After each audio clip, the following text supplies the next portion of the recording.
1 in 4 men raised by emotionally manipulative mothers will develop narcissistic or deeply avoidant traits in adulthood, and most of them have no idea why.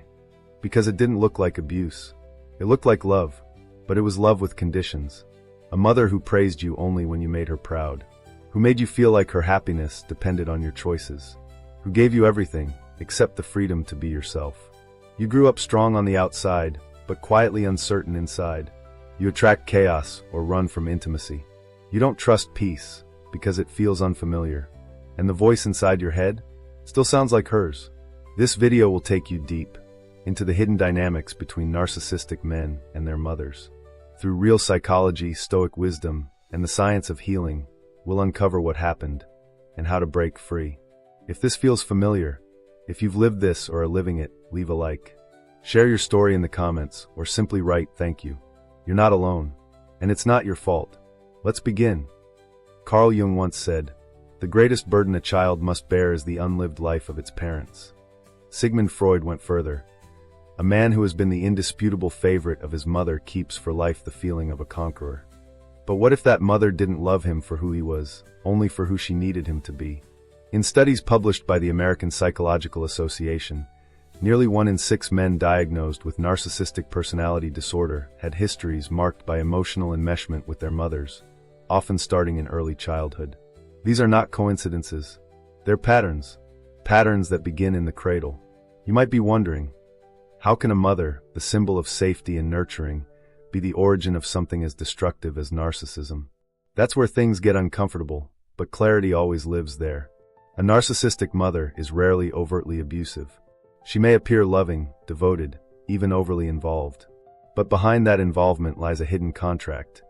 You will give me your emotional loyalty, your identity, your achievements. And in return, I'll give you my approval. That's not love. That's conditional possession. These sons grow up confused. On paper, their childhood wasn't bad. They might even defend her fiercely. But emotionally, they were robbed of something crucial: the right to exist for themselves. Neuroscience confirms this. Brain imaging studies conducted by UCLA show that children exposed to high control, high expectation parenting, often masked as love, develop lower connectivity between the prefrontal cortex and limbic system, reducing their ability to regulate emotional impulses. In short, the child becomes emotionally dysregulated but learns to hide it. That mask becomes survival. Marcus Aurelius, the Stoic emperor, warned us, "Waste no more time arguing about what a good man should be. Be one." But how can a man be anything if his sense of self was never allowed to fully form? When the mother's voice becomes the only internal voice he hears, praising when he pleases her, withdrawing when he doesn't, he learns not to feel, but to perform. And performance becomes identity. Clinical psychologist Dr. Carol McBride, who's worked with hundreds of adult children of narcissists, describes it this way: "These sons become emotionally exiled from their authentic selves. They learn to adapt, to achieve, to charm, but inside they're terrified of being unwanted. This is the root. And the fruit: grandiosity, emotional distance, explosive need for validation. Not because they feel superior, but because they're terrified they aren't enough." Carl Jung called it inflation of the persona. The mask becoming so inflated, so perfect, so untouchable, that it suffocates the real self underneath. That's why so many narcissistic men appear successful, charismatic, in control. But the success is hollow. It's not driven by purpose. It's driven by fear. Here's the twist. Many of these men aren't inherently narcissistic. They were sculpted, crafted over years of emotional conditioning, subtle manipulations, and praise designed to control. The mother may not even realize it. She might genuinely believe she's helping. But if her identity depends on his, if she leans on him emotionally, if she uses guilt as glue, then he becomes an extension, not a son. The tension deepens when he starts dating or loving. Suddenly, every relationship becomes a battlefield. He either dominates or disappears. He seeks women who either mirror his mother or become her opposite. Either way, it's not love. It's a reenactment. Carl Jung called it the repetition compulsion, the unconscious drive to repeat unresolved emotional trauma until we become conscious of it. Here's something you might not know. A study by Dr. James Masterson revealed that up to 80% of men diagnosed with narcissistic traits had mothers who alternated between idealizing and devaluing them, a dynamic that trains the brain to associate love with anxiety, and praise with pressure. Epictetus, the Stoic philosopher born a slave, taught that freedom is the only worthy goal in life. It is won by disregarding things that lie beyond our control. What lies beyond the child's control? The emotional health of the parent, the maturity of the mother. The child cannot fix her wounds, but he will try. And in that trying, he loses himself. But knowledge is power. If you recognize yourself in these words, not as blame, but as pattern, you've already begun the process of individuation. You've stepped outside the performance. You've started to see the strings. This is just the beginning. Because once you understand how the mask was built, you can begin to dismantle it. Not through rage, not through blame, but through clarity, through detachment, through the Stoic understanding that what has shaped us is not what has to define us. And that, finally, is real power. There's a reason why so many adult men secretly wrestle with a voice inside that whispers, "You're not enough." It's not always the father who planted that seed. Often it was the mother, subtly, silently, and in the name of love. Dr. Gabor Mate, an internationally recognized expert in trauma, puts it clearly. When a child has to choose between attachment and authenticity, he will always sacrifice authenticity. That sacrifice becomes the foundation of emotional survival, and later, of emotional confusion. Let's be blunt. A narcissistic mother doesn't always yell, insult, or strike. Instead, she manipulates with surgical precision. She withholds affection when her son disappoints her, showers him with love when he pleases her, and reminds him, directly or indirectly, that her well-being is tied to his behavior. This is not nurturing. It's emotional conditioning. It's a psychological cage. In 2014, researchers at the University of Minnesota conducted a longitudinal study showing that children raised by emotionally manipulative mothers had a 67% higher likelihood of developing low self-esteem, perfectionism, and identity confusion by early adulthood. And yet, most of these children were never technically abused. The trauma wasn't in what was done, but in what was denied, the right to be imperfect without punishment. This is the unspoken prison of guilt. A mother says, "I've done everything for you. How can you hurt me like this?" And the son, even if he's 35, hears, "You owe me your life." The debt is never paid off. Every decision, every boundary he tries to set, comes with a quiet fear of betrayal. Not hers, his. Seneca, the Roman Stoic, once wrote, "He who is a slave to fear cannot be free." But what if the fear is not of violence, but of disappointing someone who was supposed to love you unconditionally? That kind of fear is harder to name.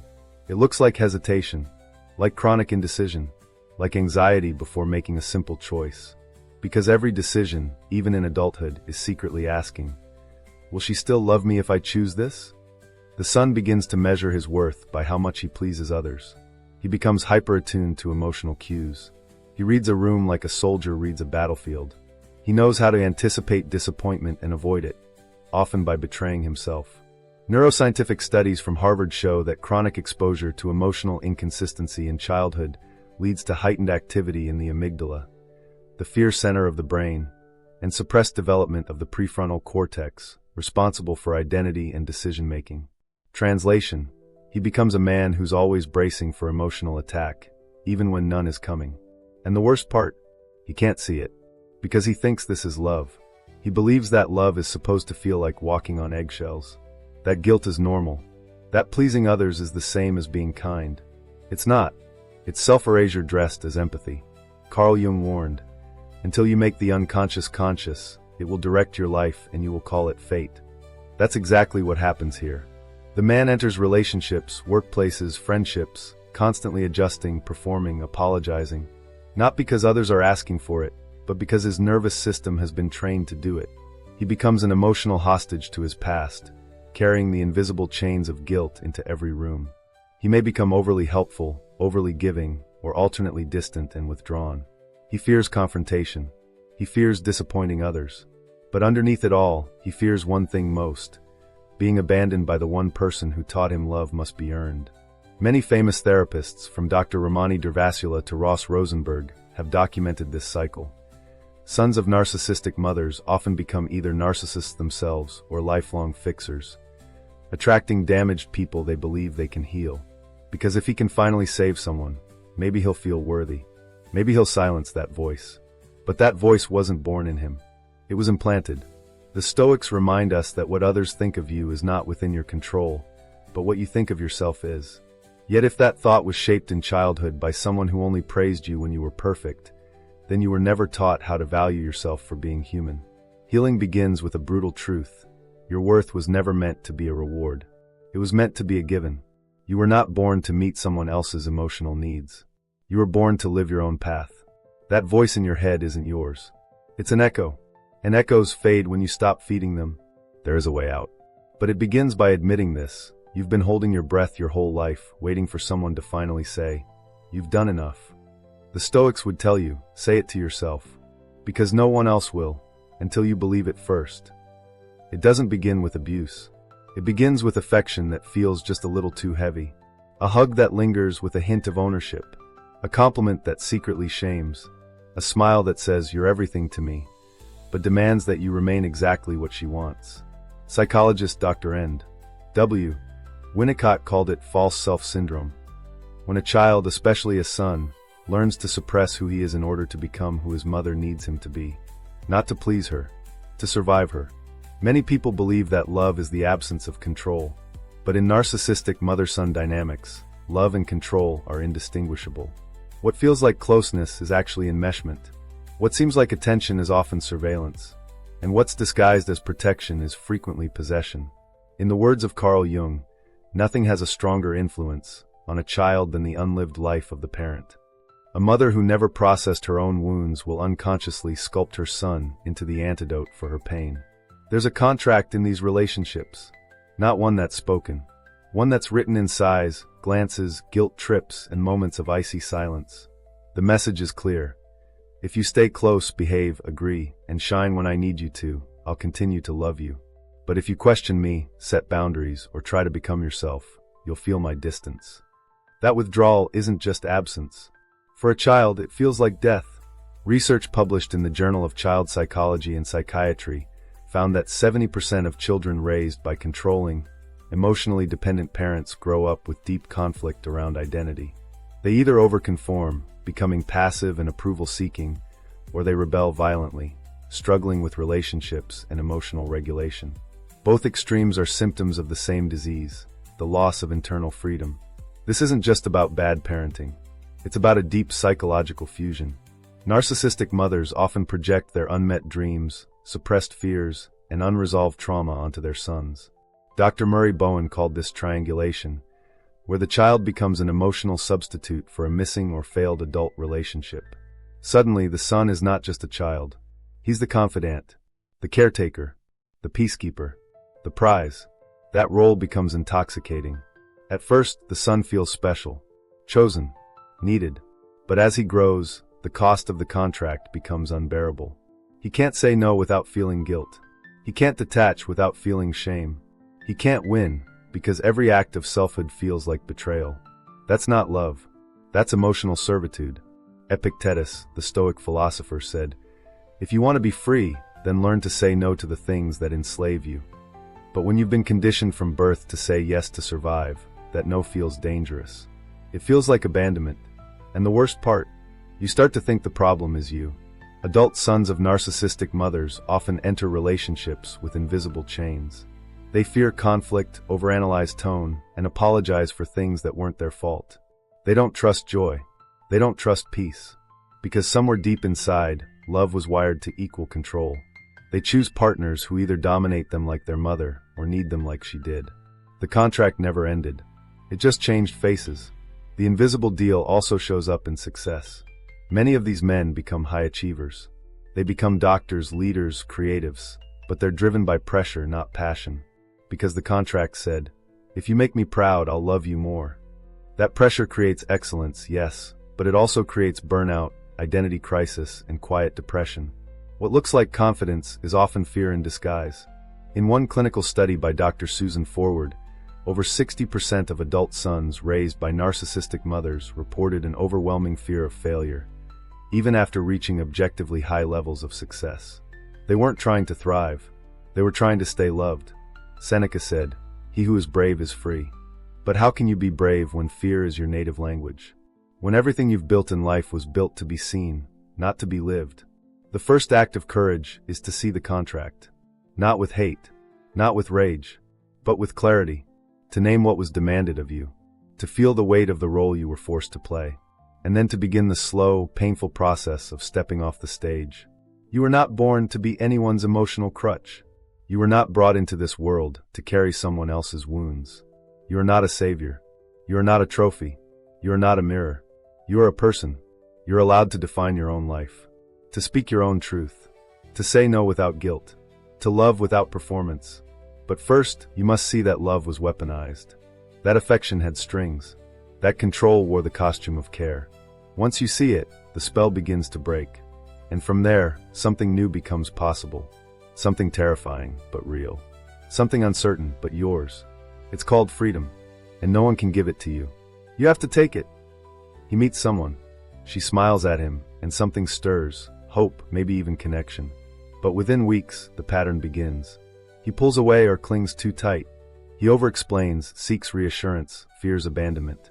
Not because of her. Because of a voice he doesn't even know is there. The voice of his mother. Not the voice she used in public, not the one that praised his report cards, but the private one. The one that said, "You disappoint me," without words. The one that made love a condition. Carl Jung warned us, until you make the unconscious conscious, it will direct your life and you will call it fate. This is how it happens. The emotionally enmeshed son grows into a man whose inner compass has been hijacked. His relationships don't fail because he's incapable of love. They fail because he's been taught to fear it. Or worse, confuse it with control. Psychologist Dr. Robert Firestone, who studied self-critical inner voices for over 30 years, found that men raised in emotionally manipulative environments internalize a self-talk pattern that mimics the dominant caretaker's tone and language. In other words, your internal critic? It's not you. It's a recording, a ghost in the machine. One that whispers things like, "Don't trust her," "You're too much," or "She's going to leave anyway." It feels like intuition, but it's actually memory. This internalized voice becomes lethal in intimacy. A son raised by a narcissistic mother learned early that love must be earned, not received. That love can be withdrawn for any reason. That perfection is the only safe path.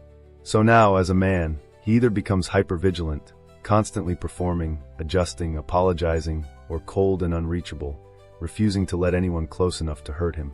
This isn't just emotional. It's biological. Dr. Bessel van der Kolk's trauma research shows that childhood emotional neglect and guilt conditioning lead to abnormal activity in the insular cortex and prefrontal regions, which directly affect emotional regulation and interpersonal bonding. It's not that he doesn't want connection. His nervous system sees it as danger. That's why he might feel bored in healthy relationships and addicted to chaotic ones. Because chaos feels familiar. Calm feels foreign. He might sabotage relationships just to re-enter the cycle he knows. Disappointment, repair, conditional love. It mirrors the emotional roller coaster of his childhood. That's not dysfunction to him. That's home. Freud spoke of this cycle as repetition compulsion, our unconscious drive to recreate unresolved emotional conflicts until we finally confront them. And Stoic philosopher Marcus Aurelius hinted at the antidote. You have power over your mind, not outside events. Realize this, and you will find strength. But here's the catch. Most men don't realize the battle is even happening in their mind. They think the relationship is the problem. They never see the original wound driving the pattern. Some become charmers, magnetic, polished, irresistible. But they don't connect. Others become fixers, attracted to broken people they can save, hoping that healing someone else will finally bring them peace. And some swing between both, seduction and self-sacrifice, dominance and desperation.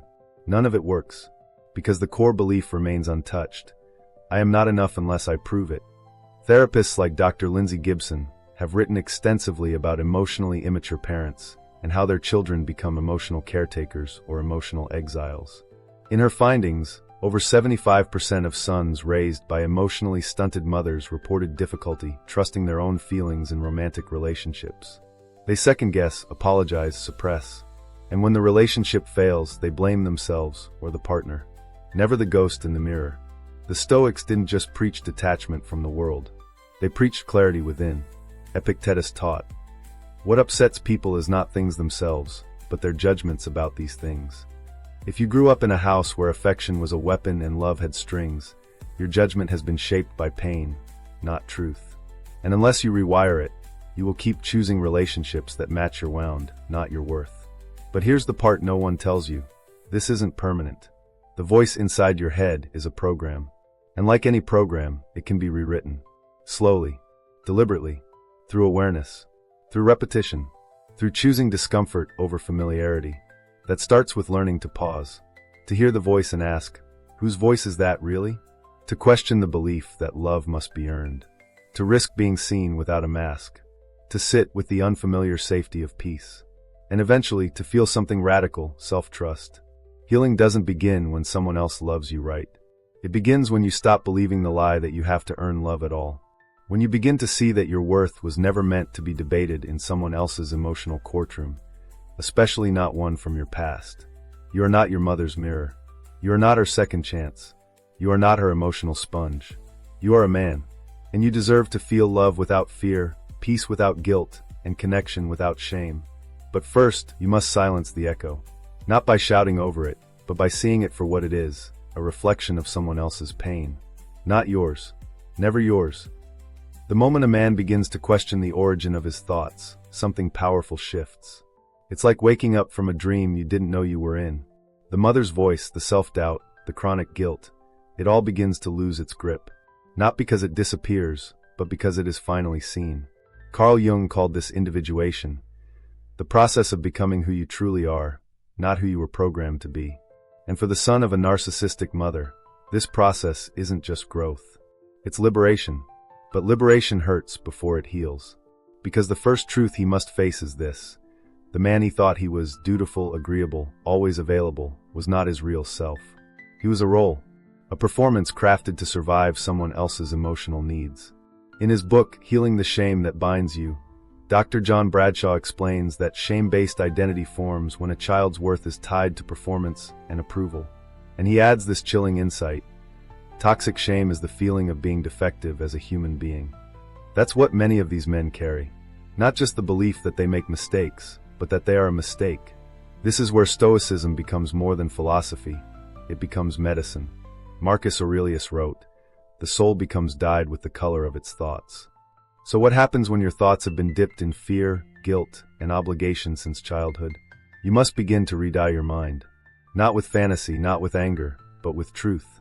The truth is that your mind is trainable. Neuroplasticity, the brain's ability to rewire itself, proves this. Studies from the University of Wisconsin show that people who engage in consistent mindfulness and cognitive reflection can significantly reduce the activity of the amygdala, the fear center of the brain, and increase gray matter in regions responsible for decision-making and self-control. In other words, you are not stuck with the wiring your mother gave you. But you must first become aware that it's not yours. This awareness is not just intellectual, it must be embodied. It begins when a man feels the knot in his stomach after telling someone no, and instead of apologizing, he stays silent. When he ends a call that's draining his energy without explanation. When he says to himself, "My peace matters more than her approval." That's where identity begins to return. In the small moments of self-respect, Seneca wrote, "As long as you live, keep learning how to live." For the man coming out of the fog of maternal control, every day is a lesson in unlearning. He learns that boundaries aren't rejection, they're protection. That distance isn't cruelty, it's clarity. That he is not responsible for another adult's emotions, even if that adult gave him life. These lessons often come slowly, wrapped in guilt and hesitation. But they come, and with them, a new kind of strength. Not the armor he wore for years, charm, compliance, control, but a quiet, immovable core. The kind the Stoics spoke of. The kind that doesn't react to manipulation, because it no longer needs approval to feel whole. Here's what most people don't understand about sons of narcissistic mothers. They are some of the most sensitive, intuitive, loyal men you will ever meet. But their gifts were hijacked. Their empathy was used against them. Their sensitivity was labeled weakness. That's why they feel broken. But they're not broken. They're buried. Under the guilt is clarity. Under the confusion is power. Under the shame is self-worth. And that worth doesn't need to be proven. It just needs to be remembered. This remembrance can start with a simple Stoic practice, journaling. Not the polished kind, the raw kind, where he writes down every judgment, fear, and inherited belief. And then asks, is this mine? Most of the time, it isn't. It's hers, or his family's, or society's. And when he sees that, the spell begins to crack. He may not feel ready to confront her. That's okay. Stoicism doesn't demand confrontation, it demands sovereignty. And sometimes the most radical act of sovereignty is silence. Detachment. Space. In that space, the real self begins to emerge. Not the obedient son. Not the people pleaser. Not the charming manipulator. But the man beneath. The one who laughs without fear. Who rests without guilt. Who speaks without trembling. Who knows who he is, even if no one else approves. Epictetus reminds us, no man is free who is not master of himself. Freedom, for this man, isn't about moving away or cutting off contact. It's about something deeper, reclaiming the authority to define his own reality, to trust his perception, to feel what he feels without second-guessing it. And that's where the transformation begins. Not when the mother changes, not when the past is resolved, but when he stops performing and starts being, when he stops reacting and starts choosing, when he sees the old patterns arise and smiles, not because they're gone, but because they no longer rule him. This is the quiet revolution of identity. And once it begins, nothing, not even her voice, can stop it. The final stage isn't rage. It's peace. Not the peace that comes from revenge or distance or a dramatic goodbye, but the quiet, grounded peace that comes when you finally understand. You don't owe her your life. You don't need to hate her to be free. And most importantly, you don't need her permission to let go. Carl Jung said, what you resist not only persists, but will grow in size. And that's the paradox. So many men trapped in toxic maternal bonds try to fight their way out. They yell. They rebel. They cut her off with fury in their chest and fire in their words. But deep inside, the emotional umbilical cord stays intact. Because the rebellion is still a reaction.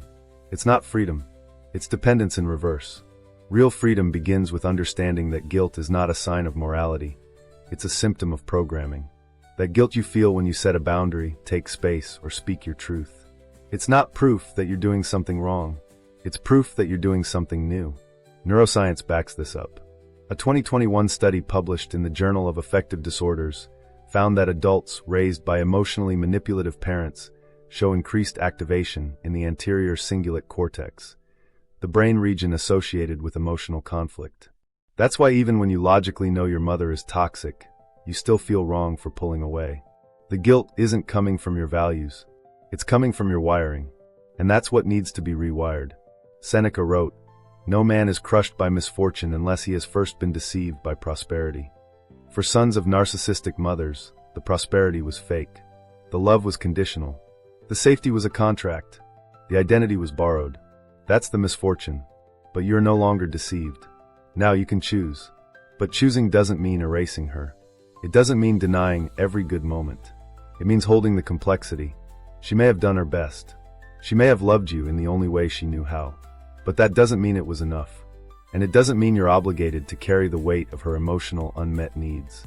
Dr. Richard Schwartz, founder of Internal Family Systems Therapy, reminds us, healing doesn't require exile. It requires reintegration. That's the goal, not to destroy the past, but to put it in its proper place. Not to sever violently, but to step away consciously, carrying only what is yours to carry. For many men, this means learning how to live without an audience. Without performing. Without waiting for the call, the approval, the validation. It means building a life that doesn't need to be explained. A life that feels like truth, not obligation. The Stoics were clear about this. The only true power is inner power. Epictetus said, freedom is the only worthy goal in life. It is won by disregarding things that lie beyond our control. You cannot control her healing. You cannot rewrite the past. But you can stop living inside of it. You can release yourself from the loop. You do that not by hardening, but by softening. Not by shouting your truth, but by living it. With stillness. With boundaries. With breath. Because healing is not loud. It's steady. It's quiet. It's choosing peace over permission. There will still be guilt sometimes. There may still be grief. But that grief is sacred. It means you're no longer numb. It means you're alive. It means your heart is no longer locked inside someone else's story. So what now? Now you begin to create a life that is yours. You choose friendships, love, work, silence, movement, solitude, meaning, based on your compass. Not hers. You write new definitions for love, for loyalty, for self-worth. You discover that being a good man has nothing to do with being an obedient son. That being free doesn't mean being cruel. That detachment is not indifference, it's clarity. You learn to speak with your own voice, not to argue, but simply to hear it. You learn that walking away doesn't mean closing your heart. It means opening it to yourself. You stop seeking justice and start seeking peace. And in the quiet of that peace, something profound happens. You no longer want revenge. You no longer need explanation. You no longer expect her to understand. Because you've stopped asking the world to validate what you already know deep inside. That you are worthy. That you are enough. That you are free.